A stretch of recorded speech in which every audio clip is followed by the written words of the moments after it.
Salve, muito boa noite. Hoje, aqui no Frente a Frente, nós vamos falar de política, da política nossa de cada dia. Veja bem, o Congresso Nacional está em recesso, o famoso recesso parlamentar. O Supremo Tribunal Federal também está em recesso, mas a política corre como nunca por aqui. Veja bem, no meio desse recesso todo, o presidente Jair Bolsonaro centraliza ali as atenções políticas e até decidiu fazer uma mini-reforma ministerial. Foram poucas trocas, entrou o Centrão no Palácio do Planalto, mas aí acabou mudando também, criando o Ministério da Previdência e Trabalho e deslocando o general Luiz Eduardo Ramos para a Secretaria-Geral e o ministro Onyx Lorenzoni para o novo ministério. E aí, Ciro Nogueira, presidente nacional do PP, senador da República, é o novo ministro-chefe da Casa Civil. Esse é um ministério importante. E hoje, para falar de política aqui, o deputado Hildon Rocha, ele é do MDB do Maranhão, vice-líder do partido na Câmara dos Deputados e tem uma grande experiência em política. Deputado, muito obrigado por sua presença aqui nos estúdios da Rede Vida em Brasília. Eu que agradeço, Zé Maria, o convite, agradeço a você e a Denise por me possibilitar a honra de estar junto com vocês nesse momento. A honra é nossa, deputado. E você sabe que a política permeia toda a sua vida, né? E nós vamos falar hoje de política. Nessa mesa redonda aqui, a minha parceira de sempre, Denise Rotenburg. Boa noite, Denise. Vamos lá. Boa noite, Zé Maria. Boa noite, deputado. Obrigada mais uma vez por ter aceito o nosso convite. E o deputado Hildon Rocha é muito experiente, está, se não me engano, no seu terceiro mandato, né, deputado? Segundo mandato de deputado federal. Segundo mandato de deputado federal. Já mas fui vereador já e foi prefeito. Vereador E o volume de trabalho dele é muito grande, né? Parece que tem 5 mandatos. E ele hoje é relator da Regra de Ouro, um projeto importante que é aquela proposta que o governo não pode abrir mão da regra de ouro, ou seja, não pode emitir títulos para pagar as suas despesas correntes. É a mesma coisa que você, na sua casa, começar a fazer empréstimo para pagar ali a sua conta de luz ou a sua despesa com água, condomínio, enfim, despesas comuns que não são despesas ali de investimentos, ou seja, é coisa que é para sempre, são despesas permanentes, que você não pode pegar empréstimo para fazer essas despesas. Para isso é preciso ter autorização do Congresso. Quando o governo quer ali, olha, eu preciso aí de um dinheiro a mais, recorre justamente a esse pedido de autorização. E é isso que o deputado está relatando neste momento, inclusive um pedido de 164 bilhões de reais para pagamento de salários e benefícios previdenciários. Deputado, como é que é essa proposta? As contas do governo estão falidas mesmo, porque uma vez que está se pedindo aí para burlar a regra de ouro, autorização para ali dar uma aliviada na regra de ouro para pagar pessoal e previdência? Exatamente, Denise. A situação fiscal do governo é complicada, é muito difícil. O governo vai ter que emitir títulos para pagar servidores da administração direta e da administração indireta também, inclusive das universidades. Vai chegar um momento nesse ano que, se nós não aprovarmos esse projeto de lei do governo, que pede autorização para o Congresso para emitir título da dívida, para pagar pessoal, que é a famosa regra de ouro, como você muito bem explicou, os funcionários, os servidores vão ficar sem receber salário. E também, até mesmo os pensionistas, parte dos pensionistas e dos aposentados do Brasil. Então, por aí você vê que a situação não é confortável. Agora, é possível essa criação de novos ministérios aí, isso não pode agravar mais a conta da União ou não vai ter aumento de despesa, conforme prometeu o presidente Jair Bolsonaro? Eu acredito que não aumente despesa, porque vai aproveitar as secretarias que já estavam funcionando com seus assessores, seus técnicos no Ministério da Economia. Então, vejo que realmente não vai haver aumento de despesa, até porque não houve, quando você fundiu vários ministérios, não houve diminuição de despesa. Isso aí, deputado, de certa forma, destrói aquele discurso, inclusive do presidente Bolsonaro, né, do início, de que os ministérios eles gastavam muito dinheiro, de que era preciso reduzir muito. Quer dizer, a impressão que se tem é que as secretarias continuaram com o corpo técnico do Ministério e gastando a mesma coisa. Exatamente. Você foi só concentrar poder na mão de uma única pessoa, que foi o Paulo Guedes. virou superministro, em função de ele acumular todas as políticas públicas ali, de trabalho, de planejamento, de fazenda, de arrecadação, de gasto, tudo com ele. Ele ficou, a Previdência, FAT, tudo, FGTS, ficou ele acumulando tudo. Acabou que alguns setores da economia brasileira e da sociedade brasileira acabaram ficando prejudicados. Eu li hoje a medida provisória que já está publicada, com a estrutura do novo ministério. É claro que vai ter que passar pelo Congresso Nacional, mas já está publicada a estrutura. Mexe na Previdência, que vai agora para o ministro Onyx Lorenzoni, mexe na situação de trabalho, né?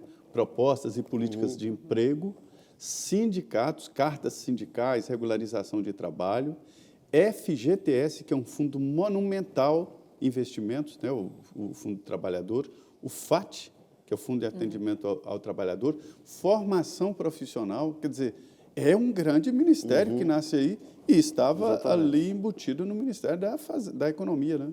Era uma superconcentração de atribuições para uma única pessoa. Por isso que não estava saindo como deveria ser. Paulo Guedes perdeu substância na sua avaliação? Ele perde poder ou ele ainda continua, a gente ainda pode considerá-lo ali um superministro?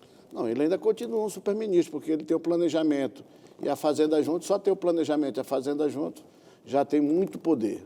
Nunca nenhum ministro da República brasileira teve tanto poder como tem Paulo Guedes. Se a economia brasileira não vai bem, não é por culpa de outra pessoa, a não ser dele mesmo, porque antigamente até podia se colocar nas contas de outros ministros, dividir, mas hoje não. Se não vai bem, se o preço do alimento está nas alturas que se encontram, o culpado é Paulo Guedes. Eu ouvi dizer que eles estão querendo tirar o planejamento dele também, né?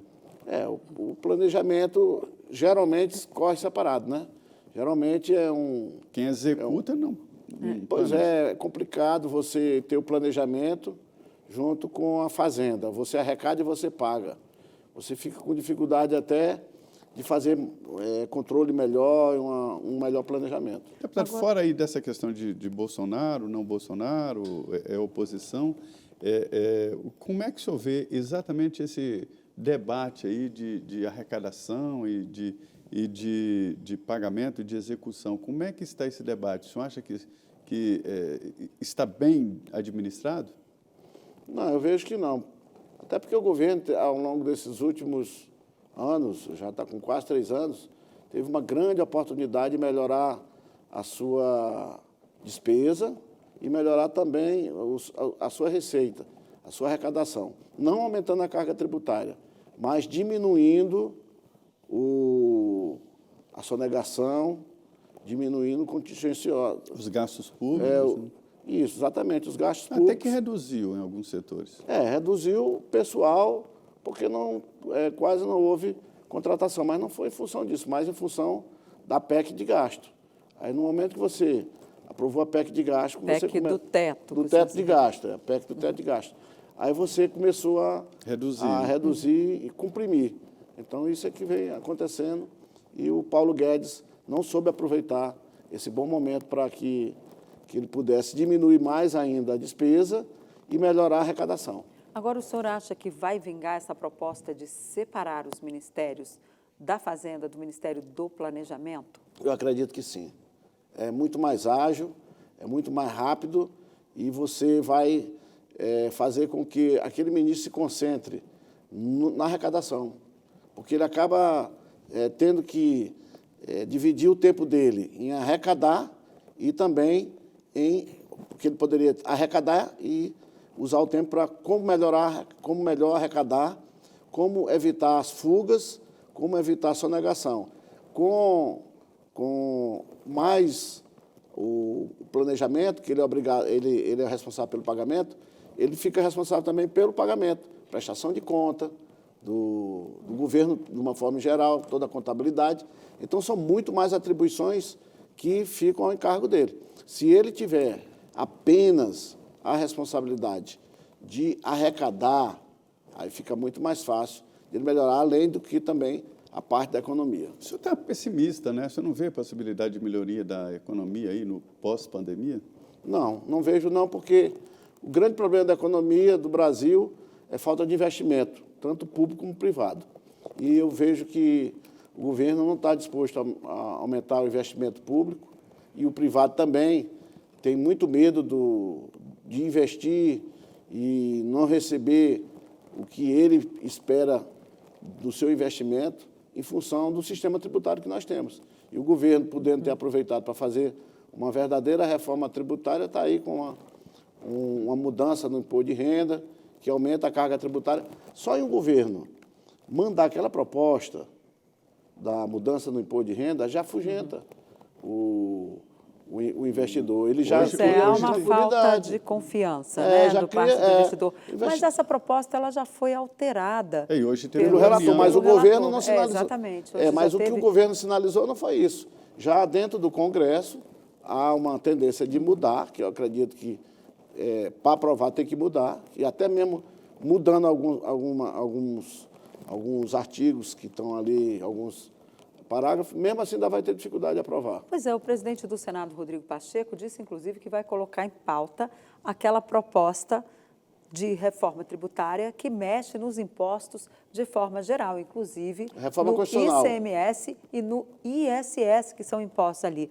Um imposto é estadual, que é o ICMS, Imposto sobre Circulação de Mercadorias e Serviços, e o ISS, que é o Imposto sobre Serviços, que é dos municípios, né? Exatamente. Isso vai ser, essa proposta pode vingar na sua avaliação ou vai ficar aí uma disputa entre Câmara, que tem um projeto, e o Senado ali discutindo outro? É tudo que nós não queríamos. Quando houve aquele acordo do Davi Alcolumbre com o Rodrigo Maia lá atrás, era para justamente evitar um impasse na tramitação da proposta de emenda à Constituição, mudando até criaram uma tributário. comissão, né, Isso, especial ali de deputados e senadores para analisar o texto. Exatamente. Tinham duas PEC tramitando no mesmo sentido. Era a PEC 110 e a PEC 45. Mas, de repente, o governo entendeu que o melhor seria mudar o imposto de renda e fazer um IVA dual e não mais um IVA um só IVA. E aí criou toda essa celeuma. O próprio governo criou esse problema. Deputado, eu acompanhei esse debate sobre reforma tributária há muito tempo, desde o Mussa Demes, lembra? Me lembro. Germano Rigoto, Sandro Mabel, e eu nunca vi uma aglutinação tão grande como esta em torno do relatório do deputado Aguinaldo Ribeiro. Foi bem aceito, né? Por empresários, por governadores, pelos próprios deputados. Pelos governadores, pelos prefeitos. Isso.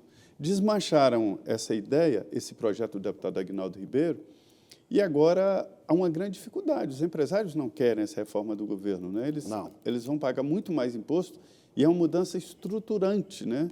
Na vida empresarial brasileira. Exatamente. E o argumento é de que vai reduzir o pagamento de impostos pessoa física. Isso. Mas o aumento para os empresários complica muito, né? E não dá para voltar naquele projeto original? Eu entendo que o certo seria, principalmente, a PEC 45, que é o que ajudaria a resolver. Logicamente que nós temos que fazer algumas mudanças no imposto de renda, mas a proposta do governo, a proposta que... Imposto de renda é pessoa física. Imposto de renda é pessoa física. O que eu vejo ali, o fim do Vale Alimentação, por exemplo, do auxílio alimentação, aquilo é um absurdo. Acabar com o auxílio alimentação para o trabalhador é um baque muito grande, vai cair muito o poder de compra do trabalhador, principalmente da classe média. Então, o mais atingido com essa proposta do governo é a classe média. E não simplifica. Né? Não, pois é, o complexo na legislação tributária brasileira e que gera insegurança é o ICMS, é o ISS, porque são muitas legislações. No Brasil, só de ICMS são 27. 27 legislações no todo, o geral, fora as normas que saem a cada dia, resoluções. Os municípios são 5.570. A proposta do Baleia Rossi, e que também foi a mesma do Raul, justamente simplificar. Vai ser só uma só, juntando com os impostos sobre consumo da União, que é o IPI, PIS e a COFINS. Então, aquilo ali, sim, é que seria a solução. Criar o IVA que existe no mundo inteiro. Isso no mundo inteiro, já há 20 anos já se trabalha com IVA. E aqui não, aqui nós ainda estamos lá 40 anos atrás, no que diz respeito ao sistema tributário. Agora, foi uma decisão política, por causa da briga ali de Arthur Lira com o Aguinaldo Ribeiro, cancelar esse projeto lá do PEC 45? Não foi não, ali foi a determinação do Paulo Guedes. Não tem muito... Ficou a ideia de que foi essa questão política, mas não foi não. Não foi essa questão política, o Paulo Guedes aproveitou o momento, tanto é que ele nunca quis essa reforma, nem da PEC 45, nem da PEC 110, que ele nunca apoiou. Sempre ficou fugindo do debate, não comparecia nas reuniões, nunca mandou as informações que foi solicitadas. Então, a gente vê que ele realmente não queria. E como o governo influenciou decisivamente na eleição do Arthur Lira, aproveitou o momento da posse do Arthur Lira. Não, vamos acabar, vamos jogar uma pá de cal aí, sepultar definitivamente a reforma tributária. Essa que é a verdade, Denise. Ok, nós vamos para um rápido intervalo. Eu convido você a continuar aqui com a gente. Voltamos em 2 minutos com o deputado Hildo Rocha, do MDB do Maranhão.